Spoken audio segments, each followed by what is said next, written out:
Hello everyone. Today we are going to discuss the weekly current affairs on polity and governance. We'll be covering the topics from 8th of March to 14th of March. Now let's see what all we are going to discuss today. Number 1, our contents: the submission on agroforestry scheme, Maitri Setu Bridge, Jan Aushadhi Yojana, 102nd Constitutional Amendment Act 2018, sessions of Parliament, Unlawful Activities Prevention Act, Supreme Court to re-examine the reservation ceiling, Godhan Nyaya Yojana, Kerala High Court Restraint Center on IT rules. Now let's come to our first topic. Number 1, submission on agroforestry scheme, SMAF scheme. Why was it in news? Ministry of Agriculture and Farmers Welfare signed a MOU with Central Silk Board under the Ministry of Textile on convergence model for the implementation of agroforestry in the silk sector under submission on agroforestry scheme. अभी क्या हुआ है कि ministry of agriculture ने textile ministry के under एक body आती है सेंट्रल सिल्क बोर्ड, उसके साथ MOU साइन किया है जिससे कि जितने भी सिल्क सेक्टर में एग्रोफॉरेस्ट्री रिलेटेड स्कीम है, जितने भी इनिशिएटिव लिए जा रहे हैं उनको कन्वर्ज करके for the promotion of silk sector एक इस सब मिशन के अंदर, ये ऑलरेडी एग्जिस्टिंग स्कीम थी, इसके अंदर एक MOU साइन किया है कि सारे सिल्क सेक्टर के इनिशिएटिव कन्वर्ज हो जाए। तो पहले हम देखते हैं कि ये सेंट्रल, इससे हमारा न्यूज़ में इंपॉर्टेंस क्या हो जाता है कि ये मिशन क्या है। ये मिशन के अंडर अभी सेंट्रल सिल्क बोर्ड की बात हुई है, तो ये कैसी बॉडी है? तो central silk board ministry of textile के अंडर आता है and it act as a catalyst to promote the agroforestry in the silk sector. That is, it is a statutory body also. Central Silk Board usually लगता नहीं है कि board है तो ministry के अंदर कि स्टैट्यूटरी होगी, बट ये वाला जो है central silk board statutory body है, 1948 में पार्लियामेंट एक्ट से बनी थी। नाउ इस MOU का पर्पस क्या है? Now let's C the rationale behind the step. The signing of MOU aims to incentivize farmers to take up the sericulture based agroforestry models, thereby contributing to Make in India and Make for the World vision of the Prime Minister. It will increase the income and production of the farmer and also remove the difficulty faced by them. Now इसमें क्या कर रहे हैं कि जितना भी sericulture हो रहा है इंडिया में, उसको हम चाहते हैं कि एग्रो फॉरेस्ट्री बेस्ड मॉडल में बने, एग्रो फॉरेस्ट्री बेस्ड मॉडल, जिससे कि हमारा मेक इन इंडिया का शिफ्ट की तरफ प्रमोट हो, सिल्क प्रोडक्शन बढ़े, फार्मर्स को एग्रीकल्चर फील्ड में, एग्रो फॉरेस्ट्री क्या होती है? जब कोई एग्रीकल्चर फील्ड होती है उसमें आप trees, woody, perennial plants grow करना, साइड में स्पेशली या कम्युनिटी में इस टाइप के plants for the commercial purpose grow करना फार्मर्स के थ्रू अपनी फील्ड्स में and outside in the community resources. तो ऐसे में अगर हम सिल्क कल्चर को प्रमोट करेंगे तो हमारा प्रोडक्शन बढ़ेगा and India will emerge as a silk production in the world and we will be having the various strength. Farmers की इनकम बूस्ट होगी इसमें एंड ऑल्सो जितना भी, अगर बाई चांस क्या होता है आपकी एक क्रॉप फेल हो जाती है तो एक सपोर्ट रहता है कि हाँ ये एक क्रॉप है हमारे पास। Also, this initiative will formalize the collaboration in the sericulture sector, especially target the augmentation of sericulture host plants, that is mulberry, asan, arjun, som, soala, kesura, bada kesura, panath, to be cultivated both as block plantation and border or peripheral. Block plantation का meaning पूरी एक field में एक particular area पूरा dedicated है पूरा sericulture के लिए, बॉर्डर्स पे सेरिकल्चर करना इस बॉर्डर और पेरिफेरल प्लांटेशन। तो बेसिकली इस स्कीम के अंडर इतना ज़्यादा अब रिन्यूड फोकस इसीलिए किया है कि जितने भी सेरिकल्चर सिल्कवर्म के होस्ट प्लांट्स होते हैं उनका ऑगमेंटेशन करना है, और वो भी इंडिजीनियस ब्रीड्स पे फोकस है यहाँ पे ना। एंड इस प्रोग्राम में एग्जॉटिक ब्रीड्स पे फोकस नहीं है, that is important to remember कि we are focusing on indigenous species of the sericulture host plants, and जिसमें कौन कौन से आते हैं। अब देख लेते हैं ये मिशन और ये स्कीम क्या है। ये स्कीम अभी की नहीं है, ये it has been working since 2016 as a part of National Agroforestry Policy of 2014, and Department of Agriculture, Cooperation and Farmer Welfare has been implementing this SMAF scheme, and India is the first country to have such a comprehensive policy, which was launched at World Agroforestry Congress. तो ये जो national agro forestry policy है हमारी India की ये पहली ऐसी country है दुनिया में जिसने एग्रो फॉरेस्ट्री को फोकस करते हुए एक पूरा मिशन लॉन्च करा है और पूरी पॉलिसी नेशनल पॉलिसी है हमारी। इसके सब कंपोनेंट्स हैं 2 हर सेक्टर में। तो ये कब आई थी ये पॉलिसी का बैकग्राउंड, ये एक हमने ऑर्गेनाइज करी थी world agro forestry Congress, then it comes. Apart, at present, this scheme is being launched in 20 states and 2 union territories. And umbrella program जो है National Mission on Sustainable Agriculture, जो कि हमारा पार्ट है ऑफ 8 मिशंस में से, जिसमें national action plan for climate change जो है हमारा, उसमें से एक मिशन हमारा ये भी है, उसका एक पार्ट है जो कि एक सेंट्रली स्पॉन्सर्ड प्रोग्राम है। Also the activities carried out under the scheme, इसमें हम क्या क्या प्रोवाइड करेंगे, एक तो सीडलिंग्स प्रोवाइड करेंगे, होस्ट प्लांट्स जो भी होते हैं, planting on the boundaries of the agriculture field, low density planting, high density planting के लिए फार्मर्स को सपोर्ट प्रोवाइड किया जाएगा। Okay, now let's see what is its aim. Encourage farmer to plant the multiple purpose trees together with the agriculture crop for the climate resilience. The focus is to encourage the agroforestry tremendous potential to mitigate the climate change effects through moderation of the microclimate. That means कि यहाँ पे पूरे programme में agroforestry चल रहा है। Focus क्या है, alternate income source to the farmers, also address the climate change issues by micromanagement of climate. Okay, तो क्या होता है, जब हम जितना भी हमारे एग्रीकल्चर फील्ड पे जब डाइवर्स वैरायटी ऑफ क्रॉप्स अगर हम ग्रो करेंगे तो हर क्रॉप का एक न्यूट्रिएंट डिराइव करने का न्यूट्रिएंट डेरिवेशन प्रोसेस एक अलग होता है, पाथवे अलग होता है। तो इससे क्या होता है, फील्ड में कभी कोई अगर हम पल्सेस ग्रो करते हैं तो न्यूट्रिएंट नाइट्रोजन रिच हमें फील्ड चाहिए होती है, और even after growing pulses if we grow rice then rice का जो प्रोडक्शन होता है वो इंक्रीज हो जाता है। तो इस तरह से फार्मर्स को एडजस्ट करना होता है क्रॉप्स को।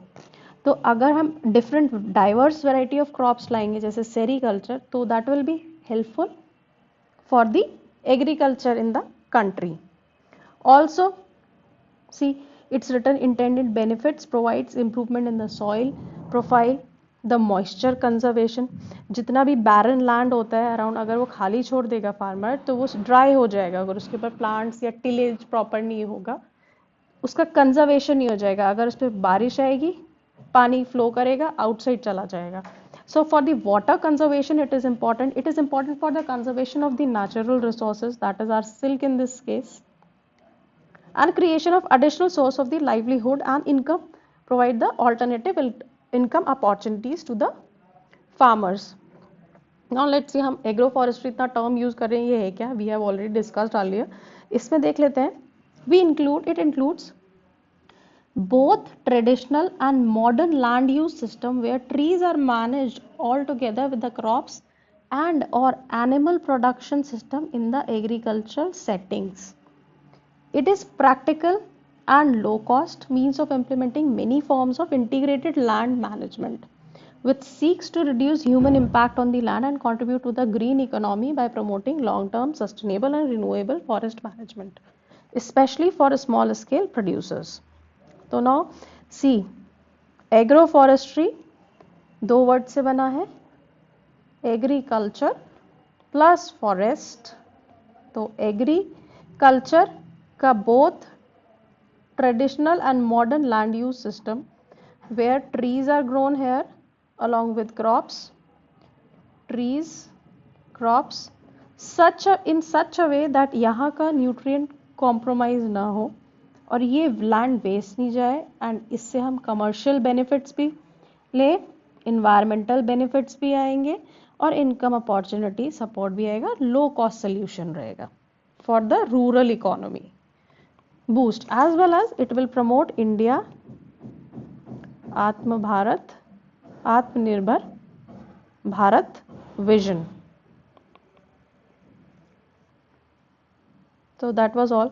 अब देख लेते हैं सिल्क सेक्टर में और कौन से या इस टाइप के एग्रो फॉरेस्ट्री में और कौन से गवर्नमेंट के क्या क्या इनिशिएटिव है. जैसे कि एक हमारी है national forest policy 1988, national agriculture policy 2000, planning commission task force on grinning India 2001, national bamboo mission 2002, national policy on pharma 2007, green India mission 2010. इस पे पीटी पे क्वेश्चन भी आया है ग्रीन इंडिया मिशन पे. emphasize these all such policy are focusing on role of agroforestry. तो हमारा जो बोथ पीटी और मेंस के लिए क्वेश्चन यही बनता है कि एग्रोफॉरेस्ट्री किस तरह से बेनिफिशियल होगी सस्टेनेबल एग्रीकल्चर के लिए, एंड इसके क्या बेनिफिट्स हैं and what are its bad effects also, अगर कोई भी चीज़ ओके. तो ये इसमें इम्पॉर्टेंट बनता है कि गवर्नमेंट इनिशिएटिव्स, ये सारी हम पॉलिसी का नाम दे लेंगे और ये आज से नहीं है 1988 से. It is a pattern. कोई भी गवर्नमेंट अगर कोई पॉलिसी कोई चीज़ पे पर्टिकुलर कोई मिशन आता है तो everything is policy driven. Any initiative any scheme is always policy. Government follows a particular line of policy and then launches various scheme under it. तो 1988 से ही एग्रो फॉरेस्ट्री पे फोकस गवर्नमेंट का चल रहा है, ठीक है. एंड इनका बेसिकली एम यही है न्यूट्रिएंट एनरिचमेंट होगा. एनवायरनमेंट में ऐसा क्वेश्चन आता है यूजुअली पीटी में, ये इंपॉर्टेंट हो जाता है कि ओके बेनिफिट न्यूट्रिएंट एनरिच होता है, soil moisture conservation profile enhance होती है, मॉइस्चर कंजर्वेशन होता है, organic matter addition to the for the sustainable agri and improving the vegetation cover. Also यहाँ पे एक पॉइंट ये भी इंपॉर्टेंट है एग्रो फॉरेस्ट्री में, एनिमल्स भी साथ साथ हम रेयर करना इंक्लूड होता है एग्रो फॉरेस्ट्री में. Okay, now let's C sericulture. Sericulture पे फोकस है. Sericulture meaning is only rearing of silk worm for production of raw silk. Silk एक सिल्क वर्म होता है, वो एक कुकून बनाता है इस तरह से कॉटन शेप्ड, एंड जब वो बन जाता है तो उसके अंदर ऐसे थ्रेड्स होते हैं, तो उसको हम डिराइव करते हैं सिल्क से. And it is a time consuming and very hand का यूज़ करके जो एक प्रोसेस होता है उस जिसमें बहुत ज़्यादा लेबर चाहिए होता है, उस टाइप का प्रोसेस होता है. तो इसमें ऐसा क्या होता है, हमारी इंडिया में पॉपुलेशन ज़्यादा है तो लेबर इंटेंसिव भी है, तो हमारे को अगर हम इसको सेरीकल्चर को प्रमोट करेंगे तो that is also beneficial. Then major activities under sericulture comprises food plant cultivation to feed the worms which spin the cocoons and reeling the cocoons for unwinding the silk filament for value added benefits such as processing and weaving. तो sericulture में इन cocoons से ये silk worm को produce किया जाता है और उनको फीडिंग करते हैं जिससे कि उनसे कोकून बने, और कोकून से we can take out the thread and then weave and process it, जिससे हम सिल्क डिराइव करते हैं. ऑल्दो बहुत सारी सिल्क की स्पीशीज़ होती हैं, कमर्शियल स्पीशीज़. एक बहुत इंपॉर्टेंट है बॉम्बिक्स मोरी, जो ये सबसे ज़्यादा यूज़ होती है. और इनफैक्ट आप देखेंगे ये वाला जो मॉडल है इसमें हमने देखा कि केवल इंडिजीनियस ब्रीड्स पे होस्ट प्लांट की फोकस कर रहे हैं. ये है मलबरी, आसन, अर्जुन, सोम, सोला, केसुरा, बटकेसु. ये आपको पता होना चाहिए, अगर यूपीएससी पूछ सकता है कि ये the following terms are related to which of the following, are these birds, are these reptiles और सिल्क होस्ट. इस तरह से क्वेश्चन आ सकता है, जो कि इस बार 2020 पीटी में आया था. सो silk fibre Then where will be? Yes, sericulture. Silk fiber is a protein produced from silk glands of the silkworm. Sericulture is ideally suited for improving the rural economy as well as it has a industry nature to the agriculture. Means silk का जिस तरह से हमारे industry में in India as well as outside जिस तरह से silk को देखा जाता है as we believe silk is very pure cloth and all and it has cultural heritage associated with India, and we are one of the largest producer, that is second largest producer of silk in the whole world. तो हमारे लिए ये rural economy को support भी करता है and industry nature भी add करता है to the agriculture.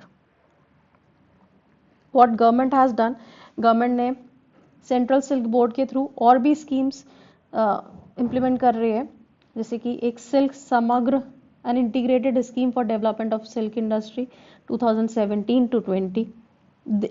Has four major components, that is all the research, training, development, transfer of technology, IT initiative.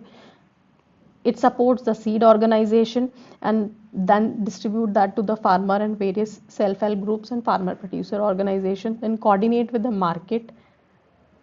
Then quality, it also provides quality certification system and export brand promotion and technology upgradation.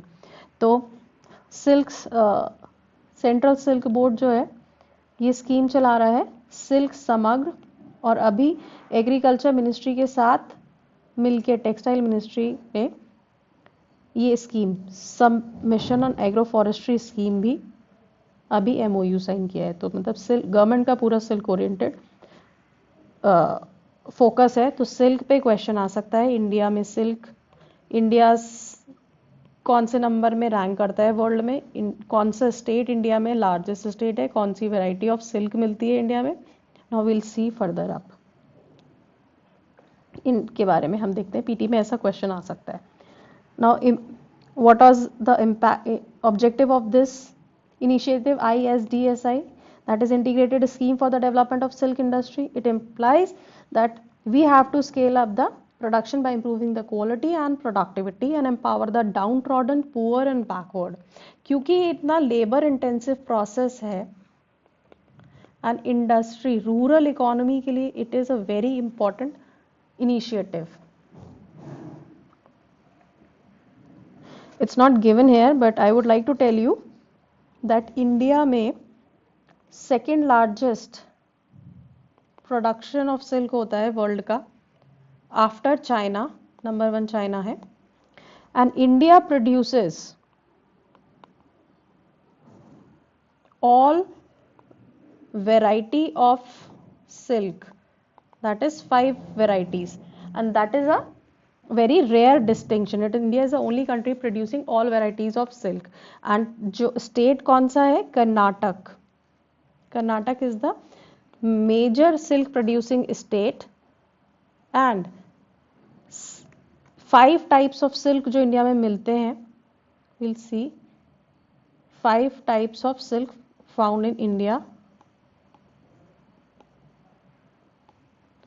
are mulberry, oak, tussar, tropical tussar, muga and eri. These are the 5 types of silk found in India. and South India में सबसे ज़्यादा production होता है. although हमारा आसाम में भी, बिहार में भी we found silk. okay, and except for mulberry, इन 4 को नॉन मलबेरी सिल्क कहते हैं और वन्य सिल्क भी कहा जाता है. All right, and we'll see the let me tell you the funding pattern of this scheme. ये सेंट्रली स्पॉन्सर्ड स्कीम है, ये याद रखना. और जो दूसरा हमने सिल्क के सेक्टर में स्कीम देखी थी वो थी सेंट्रल सेक्टर स्कीम. सिल्क समग्र जो है सेंट्रल सेक्टर स्कीम है. So we can differentiate.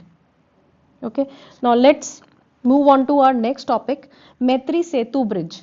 Recently Prime Minister Modi has inaugurated Maitri Setu Bridge in between India and Bangladesh.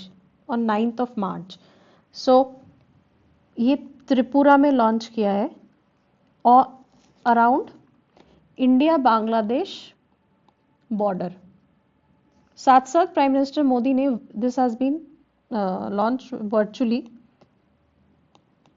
And साथ साथ त्रिपुरा में और भी फाउंड इंफ्रास्ट्रक्चर प्रोजेक्ट्स को लॉन्च किया गया है। नाउ लेट्स सी मैत्री सेतु ब्रिज क्या है, कौन सी रिवर पे है। अगर ये Tripura and it is Bangladesh will say, and if it is Tripura, तो यहाँ से एक रिवर बाउंड्री फॉर्म करती है, Feni river, and this river has been a bone of contention between India and Bangladesh for very long times, and UPSC has repeatedly asked this question on water conflict, water diplomacy between various with the neighboring countries। तो इसके ऊपर अगर कोई initiative होना चाहिए तो हमें याद लिखना चाहिए, इसको मेंस में पॉइंट डाल सकते हैं कि फेनी रिवर वाले डिस्प्यूट में इंडिया ने इनिशिएटिव लिया है, एक मैत्री सेतु ब्रिज बनाया है। ठीक है, तो अब हम देखते हैं ये ब्रिज है क्या।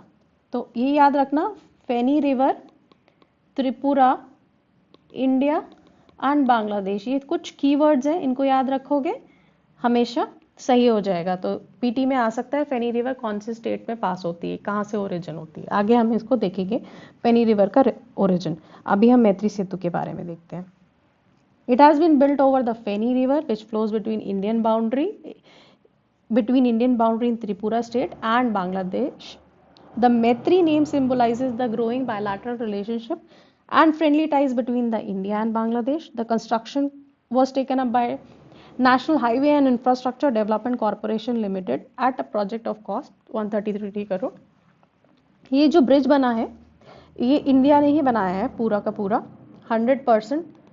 जो ये है NHIDCL, ये government of 100% government of India owned subsidiary है, इसने ये ब्रिज कंस्ट्रक्ट किया है। It is a 1.9 kilometre bridge and Tripura में सबरूम टाउन है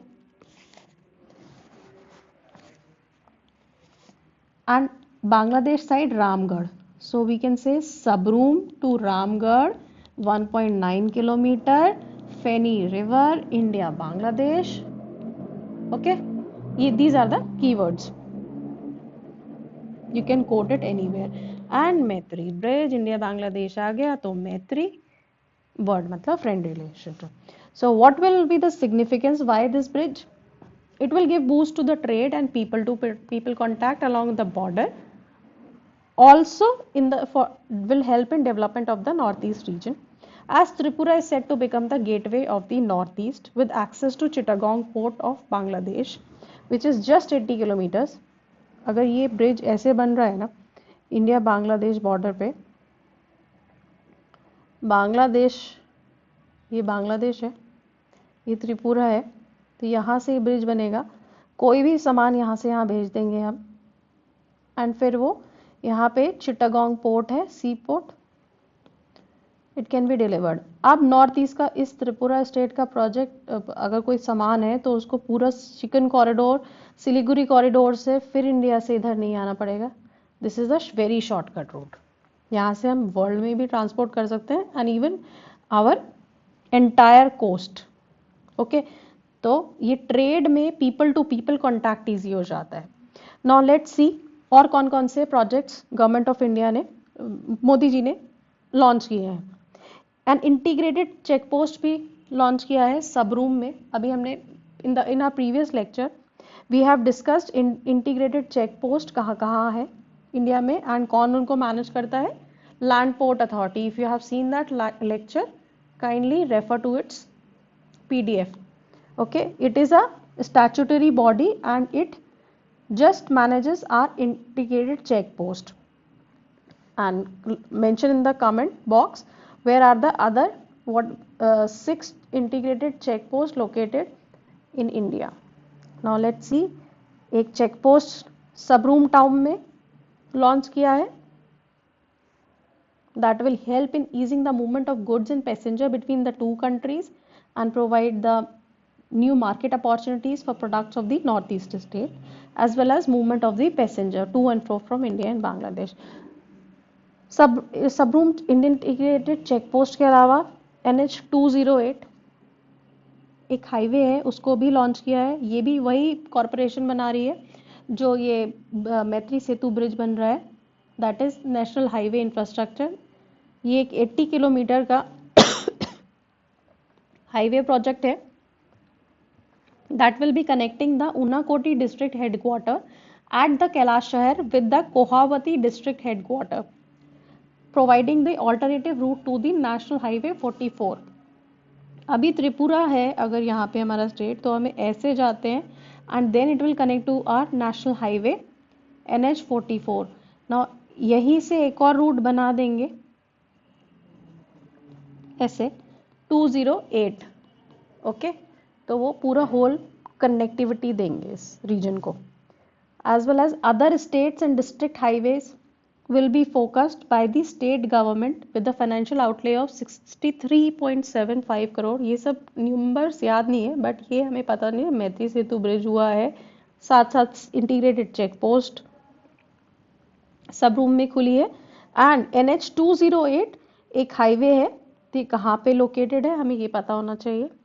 दूसरा, new houses will be constructed in Pradhanmantri Awas Yojana urban program, okay, and integrated command and control centre under will be built under Agartala Smart City, okay.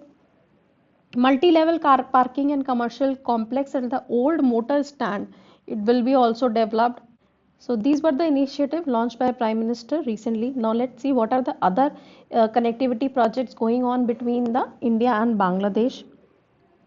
Since we know that connectivity is the key to the prosperity of any region, whether it is a connectivity between the people, between the goods and services, the information flow और infrastructure, तो कहीं भी अगर किसी भी reason में connectivity है तो उसमें डिप्लोमेसी को भी एंड ऑल द जितना भी negative part of the relationship होता है उसको वो रिमूव हो जाते हैं अगर हमारे यहाँ कनेक्टिविटी है। अगर इंडिया पाकिस्तान, मनमोहन सिंह जी का ये कहना था, अगर हमें इंडिया पाकिस्तान रिलेशनशिप को इम्प्रूव करना है तो हमें economic relationship between India and Pakistan इतना इम्प्रूव करना पड़ेगा कि कोई भी war situation shall not break this contact, because when economy will be dependent on each other of both the sides, then no war can ruin this situation.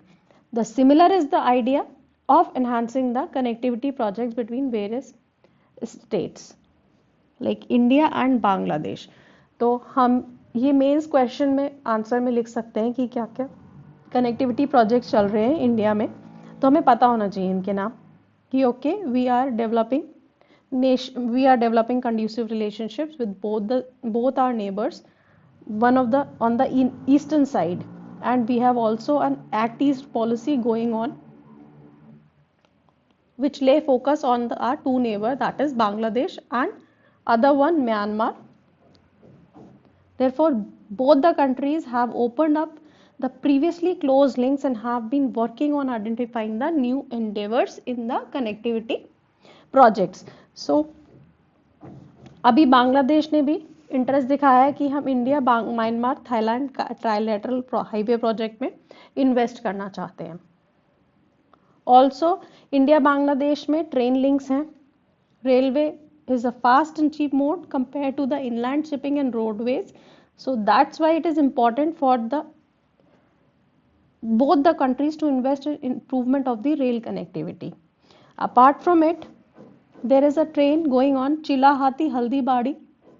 इसके अलावा और भी ट्रेन चल रही है इंडियन बांग्लादेश में, जैसे पेट्रापोल जो कि हमारी एक ICP भी है, टू बेनापोल एक ट्रेन जाती है, Gede India to Darshana, Singhabad to Rohanpur and Radhikapur to Birol. तो आप इसको याद रख सकते हो भाई, एक रोहनपुर एक बिरोल हो गया, ठीक है, दर्शना एंड बेनापोल, ये तो बांग्लादेश साइड है। तो हम ये देख सकते हैं मेन फेमस ट्रेन कौन कौन सी हैं, Chilahati to Haldibari, Petrapole to Benapole, Gede to Darshana, Singhabad to Rohanpur, Radhikapur to Birol. 2 बार इसको आप याद करेंगे, it will automatically be reflected in your answers. जब आप ये लिख देंगे connectivity project going on between India.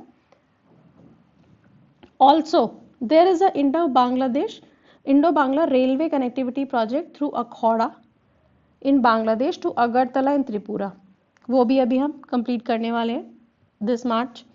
It is a 13 kilometer long railway project that would connect the Bangladesh with India's northeast and West Bengal through Nishchintpur along the Indo-Bangla border for trade and economic purpose between both the countries.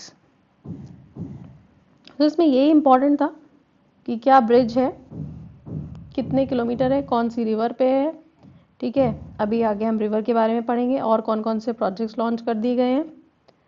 India and Bangladesh में connectivity projects क्या क्या चल रहे हैं, connectivity क्यों important है। India Myanmar thane line में बांग्लादेश ने एक्सप्रेस किया अपना इंटरेस्ट। कौन सी ट्रेन लिंक्स चल रही हैं, बस लिंक्स भी चलते हैं, Kolkata Dhaka Agartala, Dhaka Shillong Guwahati, you can read this yourself ना। There is a Chittagong port Bangladesh जो कि इंडिया के पास अवेलेबल है और यहाँ से हम गुड्स भी ट्रांसपोर्ट करते हैं नॉर्थ ईस्ट में। Now let's see about Feni River on which this bridge has been developed. Feni River, it is part of Indo-Bangladesh border, originates from Tripura. तो Feni River कहाँ से originate होती है, त्रिपुरा से। South Tripura district, pass from Sabroom in India, जहाँ पे integrated check post बन रहा है और ये ब्रिज भी कनेक्ट करता है and meets the Bay of Bengal after it flows into Bangladesh. See, if this is Tripura, it is around this region.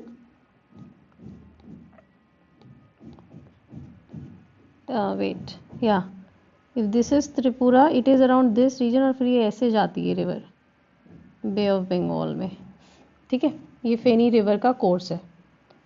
तो अभी हम देखते हैं यहाँ से फिर नॉर्थ ईस्ट रीजन इंपॉर्टेंट हो जाता है हमारे लिए कि वाई नॉर्थ ईस्ट रीजन पे इतना फोकस क्यों है, why we are focusing north east region की beauty, you see natural landscape, you see it's so amazing any time you.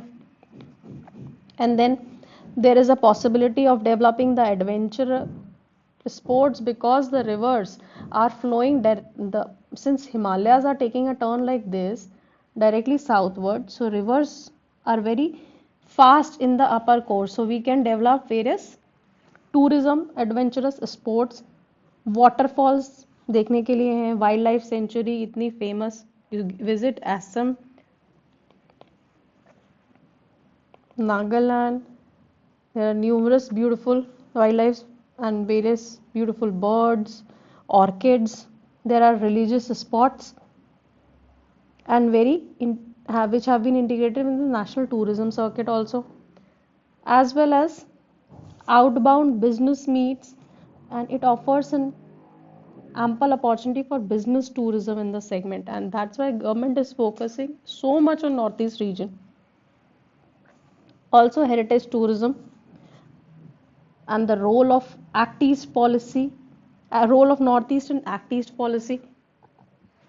सी अगर हमारा नॉर्थ ईस्ट ये पूरा रीजन है, इट इज़ सो इम्पॉर्टेंट, यहाँ से सिलीगुड़ी कॉरिडोर है, ये नॉर्थ ईस्ट रीजन है इस तरह से, ये अगर हम पूरा Myanmar and then the whole South East Asian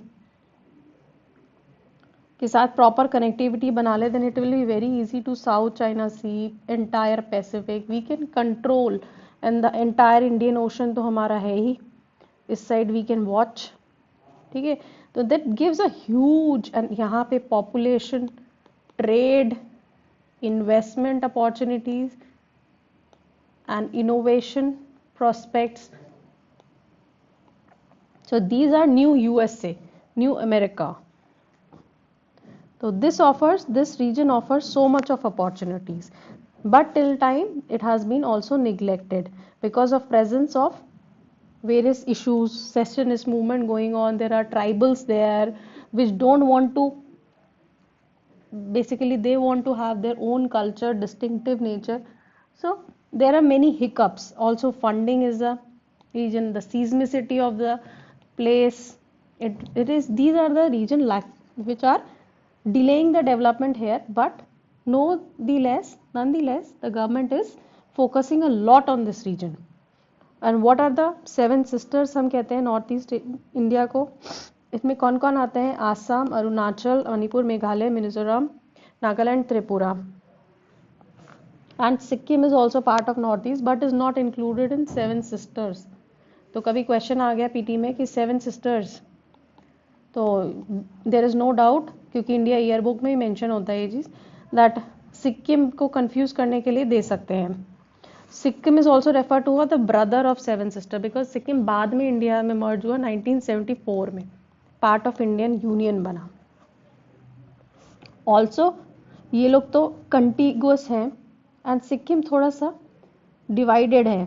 यहाँ पे सिक्किम है, यहाँ पे भूटान, नेपाल, एंड देन यहाँ से वेस्ट बंगाल आता है, फिर ये Siliguri corridor, then Assam, and then ये 7 सिस्टर. ये तो कनेक्टेड है, ये कनेक्टेड नहीं है, तो ये इनका भाई कहलाता है. इस तरह से you can see. So Siliguri corridor, what is it? Siliguri corridor we are बार बार से कह रहे हैं, तो ये एरिया को जो है ये सिलीगुड़ी कॉरिडोर है. It is isolated geographically from rest of India and connected to the mainland by narrow strip of land called Siliguri corridor, also Chicken Necks corridor. India का मैप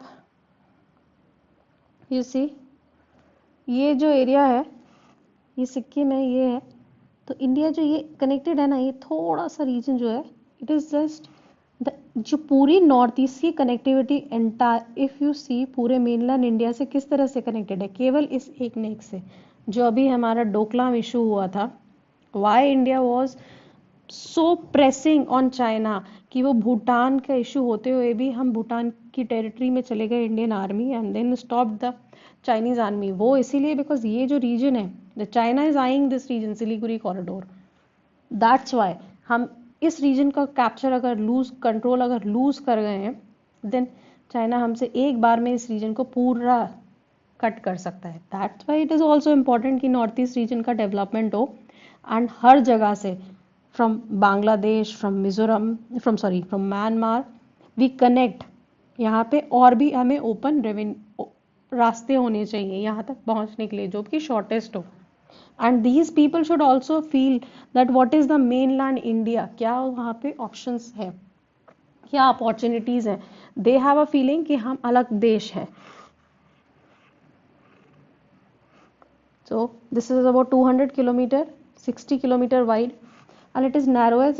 जब ये जहाँ पे पतला होता है वो केवल 17 किलोमीटर है. सोचो 17 किलोमीटर अगर चाइनीज आर्मी आके कट कर गई तो हमारा तो पूरा नॉर्थ ईस्ट चला गया हमसे. So that is a very strategic location. So corridor extends from Darjeeling, Jalpaiguri and Terai region of West Bengal towards northeast. This region is important for trade, commerce, tourism for West Bengal, Sikkim, Assam, Nepal, Bhutan, Bangladesh. All the land trade between northeast and rest of the country happened through Siliguri corridor. Okay. Now let's move on to our next topic, that is Jan Aushadhi Yojana. I will not discuss it here because we have covered in the previous polity and governance lecture from 1 to 7 March. You can refer to our previous PDF. So there is nothing new in this. We'll skip this topic and now we'll move to the other topic, 102nd Constitutional Amendment Act of 2018. क्यों हम इसको पढ़ रहे हैं? Recently there has been a renewed focus by Supreme Court that the various reservation demanded by states through their legislation which exceeds more than 50%, and also the reservation demands by various other communities like Jat in certain Marathas for inclusion in socially and educationally backward classes list, has put the focus on this act because this act gave the constitutional backing to National Commission on Backward Class. तो इससे हमारे लिए क्या important हो जाता है पढ़ना कि national commission on backward class क्या है, ये कैसी बॉडी है, क्या इसका रोल है, फंक्शन है, कौन क्या मेंबर्स है, कैसे बनी, 102nd एक्ट क्या था, उसमें और क्या क्या प्रोविजंस है. दूसरी चीज, गवर्नमेंट ने एक रोहिणी कमीशन भी फॉर्म किया है, वो भी बहुत न्यूज में है। वो बनाया गया था 2017 में for reorganising and seeing if there is a need for further subcategorization of OBC classification. So this was all about the Rohini commission. ये एक इंपॉर्टेंट है, रोहिणी कमीशन किससे रिलेटेड है, यूपीएससी डायरेक्टली पूछ सकता है, ठीक है। नाउ अब आते हैं ये 102nd अमेंडमेंट एक्ट है क्या एंड इसका क्या बैकग्राउंड है, पहले हम ये देख लेते हैं। 102nd act is basically provides the constitutional status to National Commission on Backward Classes. Earlier जो NCBC था, it was a statutory body formed by NCBC Act of 1993। तो हम क्या देखेंगे कि क्या होता है, एक collector and BP Mandal commissions were set up in 1950s and 1970s. Okay, these were the two backward classes commission set up to, जिसमें देखना है कि हमारी कंट्री में क्या स्टेटस है बैकवर्ड क्लासेस के। इसके बाद क्या होता है, इंदिरा साहनी केस आता है 1992, जिसने रिकमेंड करता है कि सुप्रीम कोर्ट ने बोलते हैं कि एक परमानेंट बॉडी होनी चाहिए for protection of backward classes. That's why ये 1993 एनसीबीसी एक्ट आया and national commission on backward classes was formed and it was a statutory body. However in 2017 a new bill 123rd, ये 123rd bill है जिससे ये NCBC को constitutional status देने के लिए लाया गया था। लेकिन जब ये प्रेसिडेंट एसेंट के बाद गेजेट में पब्लिश हो गया तो इसको हम कहते हैं 102nd constitutional amendment act, although it is a 123rd and 23rd constitutional bill. ये 2017 में आया, 2018 में दोनों हाउस ने पास करके 2018 में प्रेसिडेंट ने असेंट दे दी। उसके बाद से पार्लियामेंट एक और लॉ लाया जिससे कि ये एनसीबीसी वाला 1993 वाला एक्ट रिपील हो जाता है एंड एनसीबीसी खत्म हो जाती है as a body, as a statutory body, but ये वाला एक्ट खत्म हो जाता है और अब आ जाता है NCBC as a constitutional body through 102nd amendment act. तो इसमें क्या हुआ, एक आर्टिकल 338 अमेंड हो गया और एक नया आर्टिकल आ गया 338B। तो हमारे पास आर्टिकल्स कौन कौन से हैं, आर्टिकल 338, 338A है, एक है 338B। तो ये है एक SC ST और अब ये OBC BC वाला बन गया है, ठीक है, जो 338B है, ठीक है। That provides the constitutional backing to the national commission for backward classes. और ये किसकी मिनिस्ट्री के अंदर आता है, ministry of social justice and empowerment. Also it inserted article 342A to the existing 342 article. So what all is given in this article, before reading that we'll say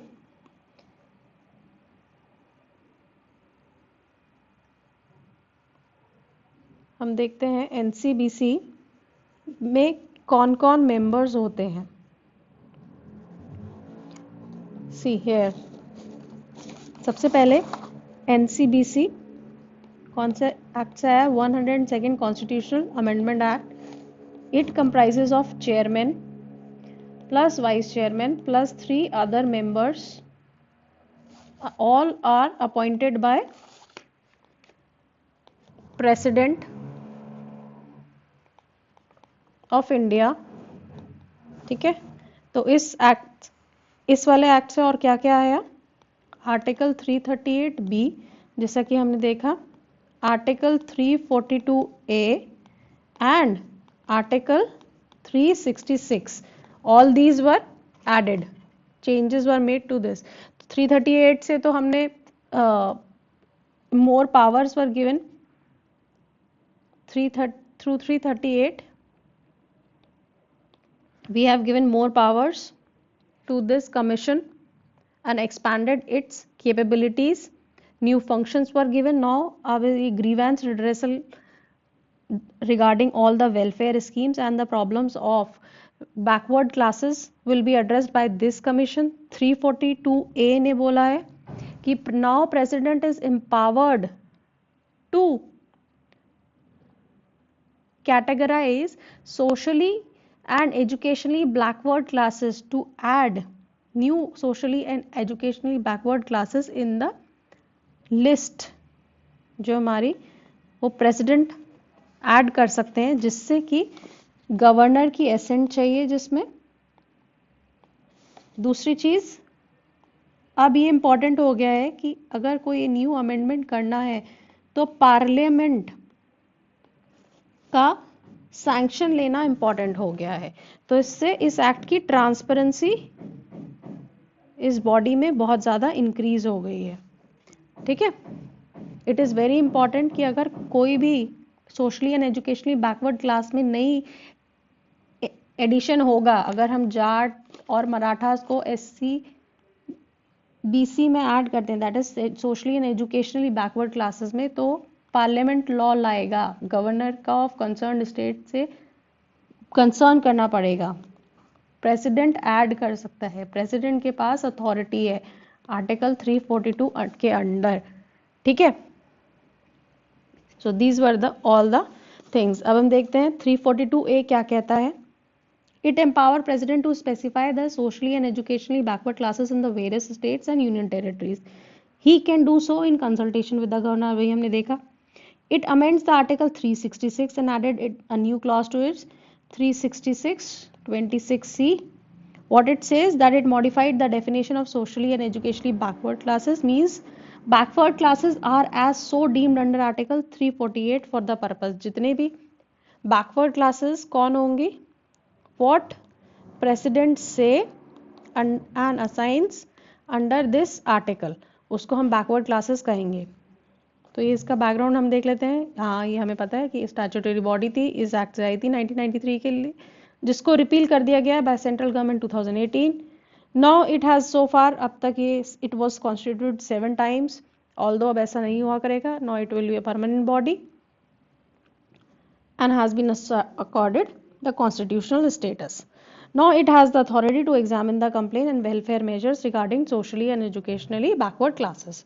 So this was all about this article. Now moving on to our next topic, sessions of the parliament. अभी budgetary session का second part start हुआ है, so that's why this is in news. अब हम देखते हैं parliamentary sessions क्या होते हैं। The summoning of parliament is specified in article 85 of the constitution and the power rests with the government. पहले देख लेते हैं कि पार्लियामेंट के कितने सेशंस होते हैं in Indian polity. Okay, parliament के as per constitution it is mandated there will be minimum of 3 sessions. ऐसा कहीं रूल बुक में नहीं लिखा है, बट ये लिखा गया है कॉन्स्टिट्यूशन में, ये मेंशन्ड है कि विद इन 6 मंथ से ज़्यादा का गैप नहीं हो सकता between the 2 sitting of the houses of the parliament. तो इसलिए इस तरह से ऑर्गेनाइज किया गया है पार्लियामेंट के 3 सेशंस को। एक होता है budget session, monsoon session and winter session. तो बजट सेशन कब से कब तक होता है, फेब से मई तक, जो कि अभी चल रहा है, इसका second part. July to September is the monsoon session and then November to December is our winter session. Okay, तो 3 सेशन होते हैं। अब हम इसमें डिस्कस करेंगे कि पार्लियामेंट का सेशन किस तरह से क्या इंपॉर्टेंट होता है कि सेशन में समनिंग कौन करता है, प्रोरोगेशन क्या होता है, एडजॉर्नमेंट क्या होता है।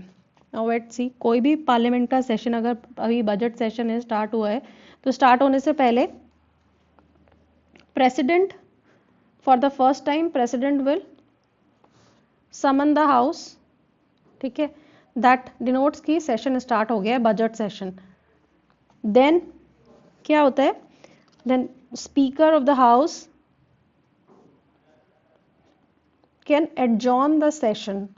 एडजॉर्न मतलब जो मीटिंग चल रही है एक सेशन के अंदर, बजट सेशन है, सर्टेन नंबर ऑफ मीटिंग्स होती हैं, तो कोई भी मीटिंग का जो एंड होता है दैट इज कॉल्ड एडजॉर्नमेंट। और एक होता है एडजॉर्नमेंट साइन अ डाई, जब किसी डिस्ट्रप्शन की वजह से या हमारा सेशन में और कोई काम नहीं है वो कंप्लीट हो गया है तो we can end the session. जो ये डिसीजन लेता है ये होता है स्पीकर ऑफ द हाउस और the chairman of the house in case of Rajya Sabha. Then it is called adjournment sine a die. एक होता है prorogation, the end of the session is called prorogation, और जो प्रोरोगेशन होता है वो केवल प्रेसिडेंट करते हैं। And then there is another thing, dissolution of the session, ये केवल लोकसभा में होता है और ये केवल प्रेसिडेंट करते हैं when lack of confidence, vote of lack of confidence is passed against the government, तो हाउस डिसॉल्व करते हैं, या तब जनरल टेन्योर पूरा हो जाता है लोकसभा का 5 इयर्स तो डिसोल्यूशन होता है प्रेसिडेंट के थ्रू। ये स्पीकर नहीं करते हैं और ये केवल लोकसभा में होता है because Rajya Sabha is our permanent house. तो ये हमारा था सेशंस के बारे में सारा स्टैटिक, जो कि आप पार्लियामेंट बहुत इंपॉर्टेंट टॉपिक है political, you will be reading that. Now let's C summoning of the session. Summoning of the parliament is specified in article 85, you can remember this article, and the summoning power rests with the government। तो इसमें decision parliament का session कब start होना है कब नहीं, ये decision लिया जाता है cabinet committee on parliamentary affairs which is formalized by the president in whose name MPs are summoned। Then India does not have a fixed parliamentary calendar and it meet for the 3 sessions in a year by convention। तो ये 3 sessions are by conventions and not by constitutional backing। तो जो budget session है that is जो अभी चल रहा है सेकेंड पार्ट जिसका, ये सबसे लॉन्गेस्ट सेशन होता है। It ends start with the end of January and conclude by the end of April और first week, and it has a recess so that parliamentary committee can discuss the budgetary. अभी जो budget आया था उसके बाद budget के proposal departmentally standing committee के पास गए कि उनका बजट अप्रूव करने के लिए, उन्होंने डिस्कस किया, वापस से ये सेशन बैठता है सेकेंड पार्ट में जो कि डिमांड फॉर ग्रांट अप्रूव करी जाती है, ठीक है। Then there is a 3 week session, monsoon session July and August we have discussed. Then there is a 3 week winter session November to December. तो इस तरह से पार्लियामेंट्री ईयर एंड होता है। तो हमने देख लिया sessions of the parliament. Now let's move on to our next topic, unlawful activities prevention act। Now we'll see क्या हुआ है। अभी रिसेंटली बहुत सारे अरेस्ट हुए हैं, local court in Gujarat has recently जितने 122 पर्सन के अरेस्ट जो इस एक्ट के अंडर हुए थे गुजरात में for participating in a meeting organized by in December as a member of banned outfit students Islamic movement of India. SIMI एक ऑर्गेनाइजेशन है जो कि हमारे यहाँ बैंड है, टेररिस्ट ऑर्गेनाइजेशन है ये। इसके कुछ मेंबर्स ने एक मीटिंग करी थी जिनमें कि अरेस्ट कर दिया गया था, पर अभी क्या किया है लोकल कोर्ट ने उसको एक्विट कर दिया उन 22 पर्सन को, और जो अरेस्ट किया गया था अनलॉफुल एक्टिविटीज प्रिवेंशन एक्ट के अंडर किया गया था। तो हम देख लेते हैं इस लॉ को पढ़ने का कंटेक्स्ट एक और है कि these days there has been rise in use of UAPA as compare to previous years, and बहुत सारे जर्नलिस्ट एंड स्टूडेंट्स को इसके अंदर बुक किया जा रहा है एज वेल एज, और इसमें कोई कन्विक्शन रेट नहीं है, कन्विक्शन रेट भी बहुत कम चल रहा है। एनसीआरबी के डेटा के हिसाब से the total number of persons arrested in 2019 under this act are 1948 persons were already arrested in 2019 and 2016 to 19 के बीच में there are around 5922 अरेस्ट। तो हम देखते हैं ये एक्ट क्या है। ये बेसिकली एक्ट आया था 1967 में पहली बार for targeting the secessionist and organization and all the terrorist organization those are taking up the unlawful activities in the country. तो ये है first promulgated in 19 to target the secessionist organizations and considered to be the predecessor of the law such as now repealed TADA and POTA, that is terrorist and disruptive activity, जिसके अंदर संजय दत्त को भी arrest किया गया था। तो पहले हमारे यहाँ ये वाले एक्ट थे, इनको हटा दिया गया और बेसिकली सोवरेनिटी, इंटीग्रिटी, कोई भी गलत काम होता है, एक्टिविटीज़ होती हैं ऑर्गेनाइजेशंस के थ्रू या इंडिविजुअल्स के थ्रू, तो ये एक्ट लगाया जाता है। कोई भी अनलॉफुल एक्टिविटी, बात आती है कि अनलॉफुल कैसे, क्या चीज़ अनलॉफुल होती है, तो इसको हम एंटी टेरर लेजिस्लेशन भी कहते हैं, ठीक। और it can designate individual as a terrorist under this act and it aims at prevention of the certain unlawful activities by individual and association for dealing with the terrorist activity। तो हम इसके particular provisions देख लेते हैं। What is terrorist and what are unlawful? We'll write here. Okay, unlawful activity क्या होती है? Unlawful activity refer to any action taken by individual or association intended to disrupt that disrupts the territorial integrity and sovereignty of the country of India। Okay, ये act absolute power देता है central government को, absolute power to the central government by which it can pass the notification in the gazette and declare that activity as unlawful। तो कोई भी activity है उसको unlawful central government gazette notification निकालेगी and उसको unlawful कर देगी। इसके under death penalty and life imprisonments are the major punishments जो इसमें मिलती हैं, सबसे highest. And both Indian and foreign national can be charge under UAPA irrespective of the location of the crime committed। Okay, now इसमें बहुत बार amendment भी आए हैं। एक बार आया था 2004 में और अभी एक 2019 में रिसेंट अमेंडमेंट आया है, जिससे जो इंडिविजुअल्स हैं 2019 में अब वो भी टेररिस्ट डिक्लेयर किए जाते थे। इससे पहले केवल ऑर्गेनाइजेशंस को बैन किया जाता था इन एक्ट के अंडर। अब जो वर्ड है ये डिफाइन कर दिया है, सॉरी ये टेरर वर्ड और टेररिस्ट अभी भी इस एक्ट में डिफाइन नहीं है। अनलॉफुल एक्टिविटी में कुछ भी डाल देंगे कल को आके, ठीक है, बट ये वर्ड डिफाइन नहीं है और केवल ये टेररिस्ट एक्ट को इस तरह से दिखाया जाता है, any act committed with the intent और थ्रेटन और likely to threaten. Likely to threaten का मतलब कि अभी करा नहीं हो सकता है, तो इसके बेसिस पे हम बहुत वेग अरेस्ट होते हैं इस एक्ट के अंडर।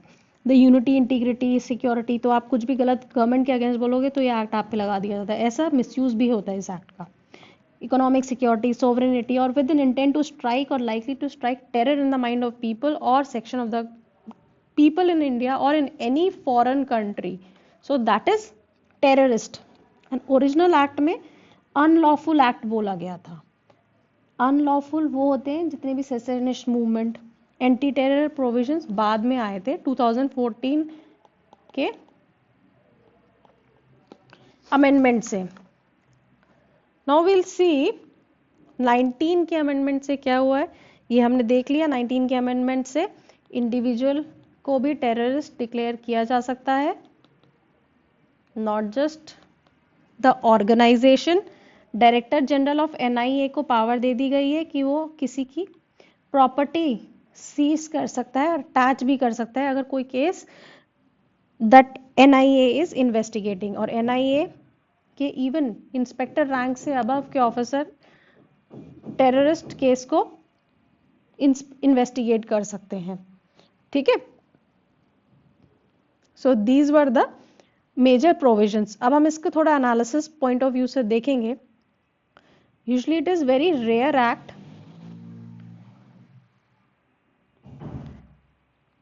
बीइंग यूज, बट आजकल इसका में अरेस्ट बहुत ज़्यादा हो गए हैं, क्यों इस पे इशू उठ रहा है। दूसरी चीज़, इसमें it is very difficult to get bail मिलना बहुत डिफ़िकल्ट हो जाता है। Also the police custody can be extended from 30 days, earlier 15 days, अब 30 days के लिए पुलिस कस्टडी एक्सटेंड करी जा सकती है। तो ये मेन इश्यूज हैं इसमें। अब हम इसके मेन फीचर्स हैं, अब इसमें हम इसके इश्यूज देख लेते हैं। It curbs the individual fundamental rights of expression by saying कि वॉट एवर आप बोल रहे हैं ये टेरराइज कर रहा है, ये थ्रेटन कर रहा है सिक्योरिटी, आप इवन कुछ गवर्नमेंट के अगेंस्ट बोलेंगे, then that is also being said कि ये अनलॉफुल है, तो इसके अंदर आपको जेल में डाल देंगे। Other thing, it gives absolute power to the government. Also, there are various definitions that are ambiguous in nature. It restricts the dissenting voice. Also, the state government, though it is a police is a and law and order is a state government, it stops or ruptures the federal spirit. Okay, and conviction rate is very low, only 2.2% is the conviction rate. So we have to see कि ये अगर act कहीं पे लग रहा है तो उसका मिसयूज ना हो. There is a proper enforcement mechanism. There are higher standards of proof. The judiciary need to ensure and has to play an active role for providing the earlier bails in the cases lodged against Unlawful Activity Prevention Act. And any civilized nation apart from India, this law is found in very few states. So we need to see if this idea has to be taken care of in our judgments or not, has to be improved. क्या ये act रहना चाहिए, नहीं रहना चाहिए, पर रहना चाहिए। इंडिया जैसी कंट्री के लिए it is very necessary. Otherwise हमारी कंट्री में जिस तरह के लॉ एंड ऑर्डर इश्यूज हैं, इंटरनल सिक्योरिटी इश्यूज हैं, तो उसके लिए ये एक्ट इम्पॉर्टेंट भी है, but obviously with due care. Let's move on to our next topic. Supreme Court to re-examine the reservation ceiling. Recently, Supreme Court has decided to examine whether in the Indira Sahni case of 1992, where the reservation ceiling limit has been fixed to 50% in government job and educational admissions, is it fine now or we need to have a relook by the larger bench. तो supreme court ने कहा है कि हम देखेंगे Indira Sahni case की 50% जो reservation limit है, क्या उसको रिवाइज करना है, नहीं करना है। और ये क्यों आया गया है? बिकॉज महाराष्ट्र गवर्नमेंट ने मराठास के लिए ये जो सीलिंग है इसको ब्रेक कर दिया है एक लॉ लाके, जिसमें उनको रिजर्वेशन दिया गया है अराउंड 60%। और ऐसे तमिलनाडु ने भी पहले कर रखा है। तमिलनाडु का जो लॉ है वो 69% रिजर्वेशन देता है, बट उसको 9th शेड्यूल में डाल दिया गया है। 9th शेड्यूल में डालने का मतलब that judiciary can not review it, it is beyond judiciary review. ठीक है, तो हम देख लेते हैं। इंदिरा साहनी केस में सुप्रीम कोर्ट ने कह दिया था कि कोई भी कंट्री में अगर आप जॉब में रिजर्वेशन देते हो according to article 16 and article 15(4), then they cannot breach the ceiling of this 50%. But Tamil Nadu has passed a legislation called Tamil Nadu Backward Classes, and Scheduled Tribes Reservation of Seat in Educational Institution and of Appointment and Post and Services under the State Act of 1993 that provides 69% of reservation in admission and public services.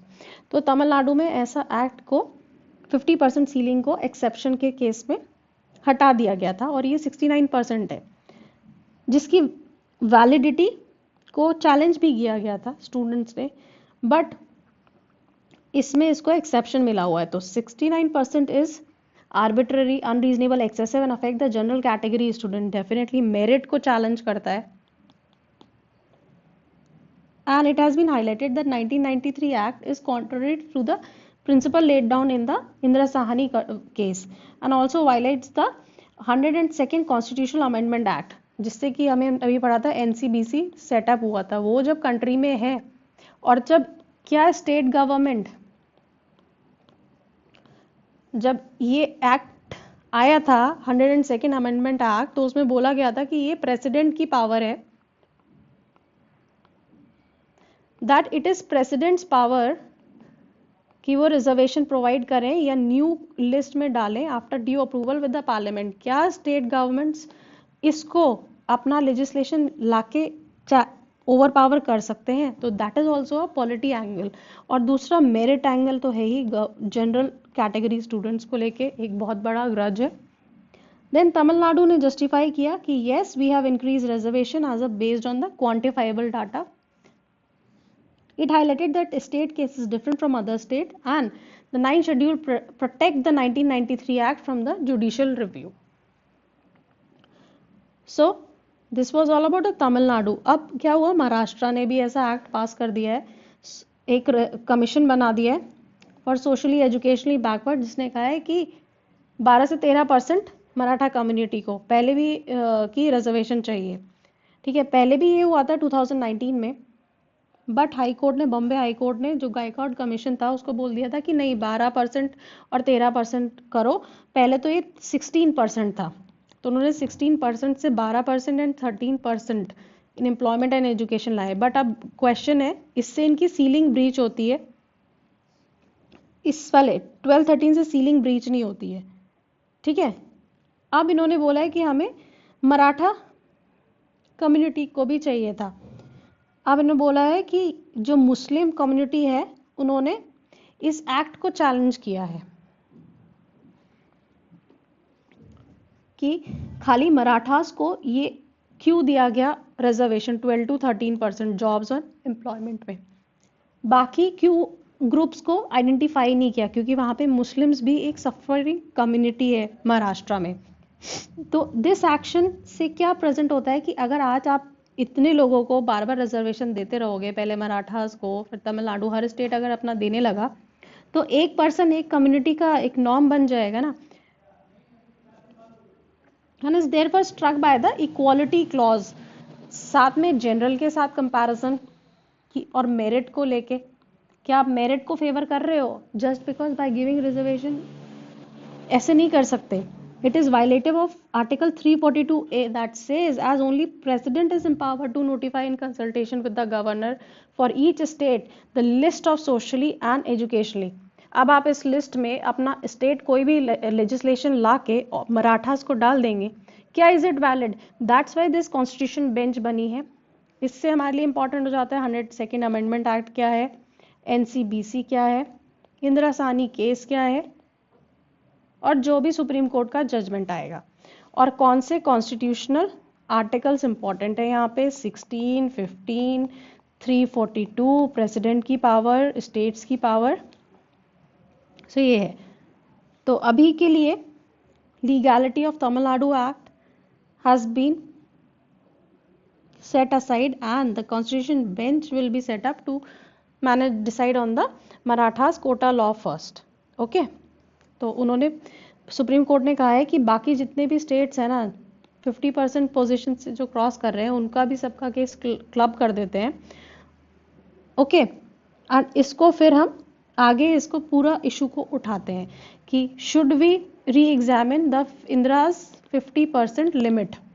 ठीक है, 342 को भी देखना पड़ेगा कि does it strip the state of their discretionary power to include their backward communities in the state list. Okay, also it will check the national commission for backward classes if it interferes with the authority of state to provide the benefit to the socially educationally backward communities in their own jurisdiction. So अभी ये सब जुडाइस है matter, इसलिए हम बस इससे related articles हमने देख लिए हैं, जो जो इंपॉर्टेंट क्लॉसेस हैं। ठीक है, पावर ऑफ प्रेसिडेंट देख लिए, कौन स्पेसिफाई करता है एक स्टेट में बैकवर्ड, प्रेसिडेंट करते हैं, और स्टेट वाइज लिस्ट होती है, ये नेशनल लिस्ट नहीं होती है। ठीक है, हर स्टेट की अपनी अलग कम्युनिटीज़ होती है। बाकी जब सुप्रीम कोर्ट का जजमेंट आएगा, जब हम इसको और डिटेल में देखेंगे। इंदिरा साहनी केस क्या था, ये एक 9 जज बेंच थी that upheld the 27% quota for the backward class and struck down the government notification for reserving the 10% job, जो कि अभी हमने 103rd अमेंडमेंट से कर ही दिया ऑलरेडी EWS के लिए। 27% बैकवर्ड को कोटा दिया गया था, OBC जिसको कहते हैं। यहाँ से क्रीमी लेयर का कंसेप्ट ऑल्सो पॉपुलर हुआ था कि जो रिजर्वेशन मिलेगा बैकवर्ड क्लासेस को वो उन्हीं को मिलेगा जो सोशली एंड एजुकेशनली बैकवर्ड होंगे बेस्ड ऑन देयर इनकम, जिसकी लिमिट आप 8 लाख है एनुअल इनकम। अगर किसी की इतने से कम है तो उसको मिल सकता है, एंड ये प्रमोशंस में नहीं मिलेगा। बट एक्स्ट्रॉर्डनरी सर्कमस्टांसेस में जहाँ पे far flung and remote area है तो ये 50% रूल ब्रेक हो सकता है। इसमें यही रूल सेटअप किया था कि combined reservation of beneficiary should not exceed the 50% of the India's population. ये ब्रेक हो सकता है बहुत ही डिप्राइव रीजन के केस में, और ये जो रिजर्वेशन है प्रमोशन में नहीं मिलता है। दूसरा क्रीमी लेयर कंसेप्ट आता है इंदिरा साहनी केस से। तो हमें ये 3-4 पॉइंट याद रखने हैं। Now let's move on to our next topic, Godhan Nyay Yojana. अभी standing committee on agriculture has asked the centre to launch a scheme for procurement of cattle dung from the farmers while citing this scheme। ये एक छत्तीसगढ़ की योजना है जो कि बहुत successful रही है, तो इसीलिए पार्लियामेंट्री स्टैंडिंग कमेटी ने सेंटर को बोला है कि आप भी ऐसी कोई स्कीम लॉन्च करिए रूरल फार्मर्स के लिए, जिससे कि आप काउ डंग को प्रोक्योर करके उसको इकोनॉमिक बेनिफिट के तौर पे यूज कर सकते हैं। ठीक है, तो what committee has said that Committee has said that center can consider procuring cattle dung directly from the farmers that will augment their income and provide employment opportunity. The government therefore recommended the department to initiate a scheme for the procurement of cattle dung from the farmer in collaboration with the Department of Animal Husbandry and Dairy. So ये scheme क्या है देख लेते हैं। It was a scheme launched on 2020 by Chhattisgarh government on this Hareli festival, first festival of the state. Hareli festival देख लेते हैं हम क्या है। It is an agrarian festival of Chhattisgarh जो कि सावन के महीने में होता है। दे प्रे, वो लोग प्रे करते हैं फार्मर्स जितने भी अपने इक्विपमेंट्स, फार्म इक्विपमेंट्स को, और उनको एक पेड़ के नीचे ढक के रख देते हैं। फिर उनको प्रे करते हैं कि हमारा फसल इस बार अच्छी आए। ठीक है, so walking on the bamboo known as Gedi एक बहुत कैरेक्टरिस्टिक फीचर है जो कि बच्चे इसमें पार्टिसिपेट करते हैं। गेड़ी रेस होती है हरेली फेस्टिवल, ये छत्तीसगढ़ में होता है। तुम देखा कि छत्तीसगढ़ हरेली फेस्टिवल जहाँ पे गोधन न्याय योजना भी लॉन्च करी गई थी अब हम 2020 में। ठीक है, ये योजना में स्टेट गवर्नमेंट जितने भी कैटल डंग लोग कलेक्ट करते हैं, फार्मर्स लोग कलेक्ट करेंगे, और the Chhattisgarh government will procure them at 2 per kg, 2 rupees, है ना। और वहां से लेके after procuring the procured cow dung will be converted into the vermi compost. कौन करेगा? सेल्फ हेल्प ग्रुप्स एंड जो ऑर्गेनिक मैन्योर जो कोऑपरेटिव सोसाइटीज हैं, ये सब लोग, farmers organization, producer organization, and then उनको वर्मी कंपोस्ट में बना के देन फर्टिलाइजर रिक्वायरमेंट के लिए फार्मर्स को भी सेल करा जाएगा। हॉर्टिकल्चर अर्बन एडमिनिस्ट्रेशन डिपार्टमेंट को दिया जाएगा प्लांटेशन कैंपेन चलाने के लिए, एंड आगे मार्केटिंग करेंगे। तो इससे क्या है, गवर्नमेंट फार्मर्स को पैसा मिलेगा। कैटल डंग जो हम रास्ते में देखते हैं वो भी दिखेगा नहीं, तो एक सैनिटेशन भी, हाइजीन का भी केयर किया जाएगा। रूरल रीजन में इकोनॉमी और एम्प्लॉयमेंट आएगा जब वुमेन सेल्फ हेल्प ग्रुप बनेंगे और ये सब वर्मी कंपोस्ट में कन्वर्जन होगा। ठीक है, तो इसको फिर मार्केटिंग कर देंगे ऑर्गेनिक फर्टिलाइजर्स का। तो what will be significance? Practice of open grazing and accidents on road due to stray animals will be stopped. Also, the problem of stray cattle and promoting organic farming in the country has a vast cattle population will be checked. Animal husbandry will be boosted and organic fertilizer would be encouraged to be used at affordable prices. तो हमें chemicals use करने की जरूरत नहीं पड़ेगी, तो environmentally भी बहुत इंपॉर्टेंट हो जाता है। एंड इकोनॉमिक बेनिफिट्स भी हैं। Sanitation, hygiene is also there. So that was all about this. Now let's move on to our next topic, that is Kerala High Court restrains the Center on IT Rules 2021. अभी क्या है, Kerala high court ने कहा है कि live law media को, centre को कहा है कि जो लाइव लॉ मीडिया के अगेंस्ट अभी एक स्ट्रिक्ट एक्शन आपने लिया है नए आईटी रूल्स के अंडर, उसको हटा दीजिए. ओके, तो this is the main context of the news. तो इससे हमें न्यूज़ में आता है कि ये आईटी लॉज और न्यू गाइडलाइंस क्या है, ठीक है, and what are the issues associated with them and what are its benefits and what will be the way ahead.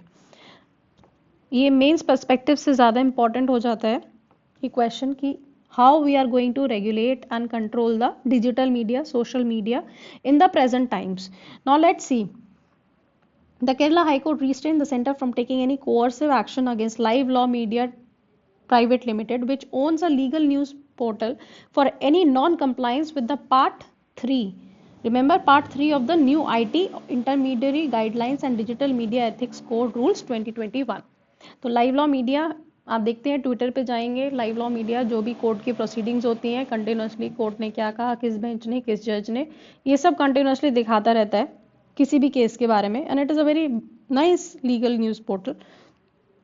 तो अभी सेंटर ने इनके अगेंस्ट कोर्सिव एक्शन लिया है. Then they have approach the Kerala high court and the high court said कि नहीं, इसके अंदर in part 3 of this act के अंदर अभी ये नहीं आएंगे, ठीक है. तो हम ये देखते हैं ये रूल्स क्या हैं. Number 1, according to these rules, the digital media has been defined as it will be covered as digitized content that can be transmitted over the internet और कंप्यूटर नेटवर्क. कोई भी डिजिटल मीडिया को किस तरह से define किया कि कोई भी digital content, any article, news, line और फोटो, पिक्चर जो कि इंटरनेट या कंप्यूटर नेटवर्क पे ट्रैवल हो सकता है, कम्युनिकेट हो सकता है, that is a digital media. इसके अंडर इंटरमीडियरीज को कवर किया है, such as Twitter, Facebook, publishers of the news and current affair content. जो भी आप कंटेंट डलता है करंट अफेयर्स का डिजिटल मीडिया पे, तो उन पे भी ये गाइडलाइंस लगेंगी. The curators of the such content and the publishers of the news and current affair content, जो भी पब्लिशर होंगे, that will online paper, news portal, news agency, news aggregator. तो this will cover every part, जो intermediary, the creator, the publisher and also the content, everything will be covered according to this digital media definition. जो cover नहीं होगा that will be e-paper of any newspaper, because e-paper जो है वो print media का photocopy होती है, और print media जो आती है that comes under Press Council of India and it has to establish their own, it has to follow their own guidelines. तो इसलिए प्रिंट मीडिया के ऊपर डबल रेगुलेशन नहीं करी गई, इसको नहीं इंक्लूड किया गया. ऑल्सो जो छोटे छोटे ब्लॉग्स लिखते हैं या नॉन प्रॉफिट पब्लिशर्स होते हैं, that is don't qualify as a systematic business activity, उनको भी ये एक्ट, ये गाइडलाइंस एक्सक्लूड करती हैं. Now the second point, online news media treatment at par with the traditional media. अब जो है जिस तरह से हम ट्रेडिशनल मीडिया को एम्बेड में लाते हैं, जैसे कि आईटी एक्ट के अंडर हमारे पूरा मीडिया आता है, उसी तरह से ऑनलाइन मीडिया भी आएगा. तो under the ambit of digital media को हम सेक्शन 69A के अंडर आएगा, टेक्नोलॉजी आईटी एक्ट के under, that gives power to government to take down the particular media part that is not relevant or that is not right. So it has also deprived the intermediaries of their safe harbor protection under section 79 of the IT Act. The newspaper, TV, news channel are governed under press council. जितने भी newspaper और TV channels होते हैं ये तो govern हो जाते हैं न्यूज़पेपर प्रेस काउंसिल के अंदर. टीवी चैनल आते हैं टेबल कैबिलेशन रेगुलेशन के अंडर. तो अब डिजिटल मीडिया आएगा आईटी एक्ट के अंदर और इन गाइडलाइंस के अंडर, ठीक है. और ऑनलाइन करंट अफेयर जितने भी आएंगे न्यूज़ पोर्टल्स, उन पे कोड ऑफ एथिक्स भी अप्लाई होगा. तो ये हो गया न्यूज़पेपर्स कवर हो गया, ई न्यूज़पेपर्स ये कवर हो गया, टेलीविज़न कवर हो गया, अब digital media, social media. Social media के सारे क्रिएटर, द इंटरमीडियरीज, इन पे ये कवर करेगा। ओके, पब्लिशर्स, और इन पे कोड आईटी एक्ट भी लगेगा और कोड ऑफ एथिक्स भी लगेगा। अब इसके लिए इन्होंने 3 टियर स्ट्रक्चर सेट किया है जो कि पार्ट 3 में मेंशन्ड है। अगेंस्ट एनी कंप्लेन और सेल्फ रेगुलेशन, तो सबसे पहला एडजुडिकेशन जितना भी होगा, कोई कंप्लेन करनी होगी कहाँ करेंगे, और दूसरी चीज़ उसका डिसीजन कहाँ होगा, पब्लिशर्स के लिए। ठीक है, सबसे पहला कोई भी आप पब्लिश करेंगे अपने आप चेक करें, self regulation. Then a industry led body, regulatory body that will be headed by a former judge of Supreme Court or High Court with additional member from an IB ministry panel। ठीक है, तो सबसे पहले हर company, हर media का अपना content होगा, फिर उसको फॉलो करने होंगे इंडस्ट्री की रेगुलेटरी खुद की बॉडी जिस इंडस्ट्री में वो काम करते हैं। ठीक है, फिर एक ओवरसाइट मैकेनिज्म, थर्ड टियर और आता है जो कि मिनिस्टीरियल कमेटी होगी, जो कि गवर्नमेंट साइड से। ठीक है, इनके पास अथॉरिटी होगी कि ब्लॉक कर सकते हैं उस कंटेंट को। ठीक है, एज वेल एज वो सुमोटो मतलब अपने आप, अगर कोई न्यूज़ उसको ऐसे लग रही है इट इज़ नॉट राइट, तो वो उसको वो हटा सकती है, ब्लॉक कर सकती है। यही एक सबसे बड़ा इशू है कि अगर गवर्नमेंट को कोई चीज़ राइट नहीं लगी तो वो खुद ब्लॉक कर देगी। That is the biggest issue. तो ये जो बोन ऑफ कंटेंशन है, ये 3 टियर स्ट्रक्चर ही है। Self regulation by the regulating self regulating bodies and then oversight mechanism by the central government. तो ये एक सबसे बड़ा बोन ऑफ कंटेंशन है लोगों के अंदर। इसमें कंटेंट मॉडरेशन ऑफिसर्स भी असाइन होंगे। जो भी सोशल मीडिया कंपनीज हैं, they need to appoint certain officers who will be responsible for complying with the content moderation orders. Okay, also the strict guidelines will make it mandatory for platforms such as social media platform WhatsApp to identify the originator of the unlawful messages. तो WhatsApp, Facebook पे सबसे पहला जो post डलेगा, कोई wrong post, unlawful post, then उसको कौन देखेगा? That will be watch by themselves only. उनके लिए उसको हटाना और उस ये किसने डाला है ये पोस्ट, इसको चेक करना मैंडेटरी हो गया है। एक ग्रीवेंस रिड्रेसल पोर्टल्स बनाया जाएगा as a central repository for receiving processing all the grievance. कोई भी मुझे कोई इस पोस्ट से अगेंस्ट होगा तो I can report on that central grievance redressal portal पे, and then that authority will ask the intermediary to act on certain kind of violation within 24 hours के अंदर उस पर एक्शन लिया जाएगा, और within 15 days about everything. Also, the rules mandate that competent authority through order may demand pertinent information for purpose of prevention, detection, investigation, prosecution of crime के लिए भी इसमें इंफॉर्मेशन डिस्क्लोजर का क्लॉज डाला गया है। कोई भी इंफॉर्मेशन अगर अथॉरिटीज़ को चाहिए कि ये बंदा अपने सोशल मीडिया पे क्या कर रहा है, कैसा कंटेंट डाल रहा है, हर चीज़ से रिलेटेड, कहाँ से डाला है, हर चीज़ कौन सा एड्रेस से, सब चीज़ प्रोवाइड करी जाएगी क्राइम डिटेक्टिंग एजेंसीज को, क्राइम डिटेक्शन में हेल्प करा जाएगा। However, it excludes the intermediary from having to disclose the content of the personal message, पर personal message को नहीं disclose किया जाएगा। Fine. Now, why were these rules brought into at the first place? Because अभी तक क्या है, social media और OTT over the top platform, जो कि आप नेटफ्लिक्स, अमेजॉन देखते हैं, ओवर द टॉप प्लेटफॉर्म, इनको रेगुलेट करने के लिए कोई रेगुलेटर नहीं था। न्यूज़पेपर, टीवी को रेगुलेट करने के लिए प्रेस काउंसिल और cable television network regulation act हैं, बट इनके लिए कोई नहीं था। तो this was necessary. As well as बहुत सारे अब्यूसिव कंटेंट आता है नेटफ्लिक्स पे, Tandav and AIB roast, they are abuse, गंदा गंदा गाली एंड मतलब that is very criticized for their biased opinions and very adult content. Okay, as well as जिस तरह से स्मार्टफोन्स का रीच आजकल यूथ और जनरेशन में बढ़ रहा है, तो उससे उनका थॉट प्रोसेस, हमारे क्या हम कल्चर देके जा रहे हैं अपने चिल्ड्रन को ऐसे कंटेंट से, एक वो भी बहुत नेगेटिव मैसेज जा रहा है, ठीक है। So this will be ensured by these guidelines and the reasonable restrictions. The other thing, जो traditional media है like papers and all, now people are showing disinterest in them, but they don't understand what are the relevance of the books. Reading books, it is important. आप कुछ भी कर लें, लेकिन एक paper पे जाके तो लिखना ही आपको कागज कलम से है आंसर ना, तो बुक पढ़ने की रेलेवेंस भी अलग है। खाली technology can not be helpful. Okay, so Facebook has banned the news pages in Australia, and piracy and illegal content sharing.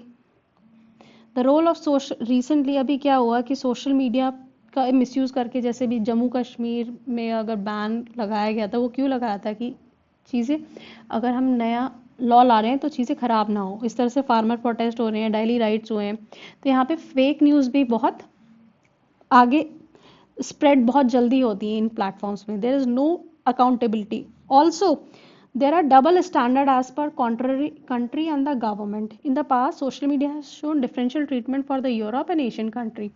जो हमारा डेटा है उसको तो they are being provided outside, but they are not providing their data to the government as after passing of GDPR, they are not providing the data of their citizen to the country, है ना। और इस तरह से जितना भी Facebook है, setup तो सारा हमारा डेटा तो सब उन्हीं के पास है ना, यूएसए में बेस्ड है। तो इस तरह से एक बायसनेस भी शो हो रही है कंट्रीज में भी। ऑल्सो डिजिटल क्राइम्स बढ़ रहे हैं, web, you see dark web, वहाँ पे जाके radicalisation, terrorist recruitment, digital hacking, pornography, इस टाइप के क्राइम्स भी नॉन रेगुलेशन से डिजिटल मीडिया पे बहुत ज़्यादा बढ़ रहे हैं। सो बट इसका क्रिटिसिज्म भी है कि आप इस तरह से अगर इतना ज़्यादा रेगुलेशन लगा देंगे, then you curb the constitutional freedom given by freedom of speech and expression. Okay, तो ये एक तरह से अनकॉन्स्टिट्यूशनल हो जाता है। और एक ओवर रेगुलेशन बहुत ज़्यादा अथॉरिटी देता है एडमिनिस्ट्रेशन एंड गवर्नमेंट को on digital, but make it, इससे क्या होगा, जो छोटे छोटे जो पब्लिशर्स होंगे उनके लिए डिफिकल्ट हो जाएगा फंक्शन करना इन दिस डोमेन। हर चीज़ को इतना लेबर और बैकअप नहीं होता ना कि आप हर चीज़ को, छोटी छोटी चीज़ को कोई भी किसी तरह से इंटरप्रेट कर लेगा, तो वो नेगेटिव, किसी के लिए कुछ नेगेटिव होता है, किसी के लिए कुछ नेगेटिव होता है। That a very subjective domain. Okay, and it will act also. तो इसलिए आईटी एक्ट को इस तरह से यूज करना है, कंटेंट कंट्रोल मैकेनिज्म। तो इससे क्या होता है कि इंटरमीडियरी को टारगेट किया जाता है, ठीक है, जो कि एक्चुअली पब्लिश करते हैं बट बनाते नहीं हैं, ठीक है। तो इससे क्या होता है, overreach of the executive power, government की पावर अनब्रिटल्ड हो जाती है, excessive power to the government, ठीक है। गवर्नमेंट को इलेक्शंस पास आ रहे हैं, नहीं अच्छा लगा, ये जाना चाहिए, हमारी नेगेटिव पब्लिसिटी हो रही है तो हटा देंगे कि ये कंट्री के लिए अच्छा नहीं है। ऐसे फ्रीडम ऑफ आर्टिस्टिक एक्सप्रेशन पे कर्ब लग जाता है। किसी के लिए अगर AIB रोस्ट कोई चीज़ आ रही है, या तांडव जैसा है, या सीक्रेट गेम्स कोई चीज़ आ रही है, then they have their own perspective और view of the society, they want to present, they want to have a different outlook. तो उसको कर्ब करना is like cutting the artistic expression, as well as it amounts to selective targeting. जो government के साथ regulate, जो government के साथ align है, then they will not be curbed and others freedom will be curbed. It is like a Victorian eras or when we were under Britishers rule, ठीक है। तो इसका मिसयूज ज़्यादा हो सकता है, like anti-government agendas while ignoring the populist fake news, and it will also give rise to the intolerance and populist measure. The uproar over the series like Tandav AIB are just a reflection of lack of tolerance. ये हमारी society को किस तरह से project कर रहे हैं कि यहाँ पे हमारी कंट्री में अगर हम कुछ भी दिखा देंगे, कोई भी एक न्यूड फिगर दिखा देंगे आर्टिस्टिक वे में, then it is like wrong thing.